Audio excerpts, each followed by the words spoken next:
So we all think we have a pretty good grasp of who Spidey is, right? I mean, he's a nerdy science guy, got bit by a radioactive spider, his uncle died, and now he fights crime.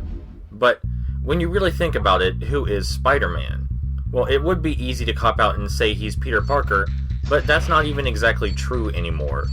Spider-Man's saying, the one that everybody repeats over and over, with great power comes great responsibility, comes in part from the idea of noblesse oblige, or the idea that people with power and with privilege should protect those without power or privilege.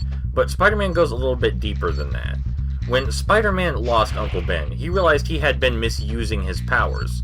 Now, he may not have done anything evil in many people's eyes, but to Spider-Man, apathy is the greatest evil. Just standing by and watching people suffer while you do nothing. Now, here's the kicker. Uncle Ben didn't have superpowers. Uncle Ben didn't know Spider-Man had superpowers. So why would he say something to Peter that seemingly only applied to Spider-Man? Because Uncle Ben lived by that code in his life. Uncle Ben wasn't a superhero, but the message of Spider-Man is that we all have power. That we all have the power to make a change in people's lives and to help those around us. And Peter didn't understand this until it was too late. When he gained more power than anyone else, when he became Spider-Man, his abuse of that power through apathy led him to a great loss, and only then did he finally understand what Uncle Ben had meant.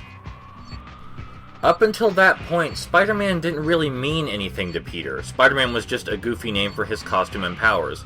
But after Uncle Ben died, Spider-Man chose to define what Spider-Man meant.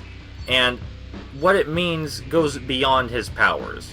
Spidey would still be Spidey if he didn't have his powers. He would still be out there doing his best to protect innocent people every day, taking responsibility for his actions in the only way he can. So Spidey, unlike most tragic characters, is not motivated by guilt or vengeance. He is motivated by responsibility. The idea that he should protect everybody simply because he can. And Spider-Man doesn't get a break. He doesn't get to stop or rest. When he takes that mask off, he's still Spider-Man. Even when he does not have a responsibility to innocent people, he has a responsibility to his family, to his loved ones, and he has to be ready at any moment to put his life in danger to save people he does not even know, simply because he knows they do not deserve to die. And that way, Peter Parker is gone. Peter, as he was known before Spider-Man, is dead.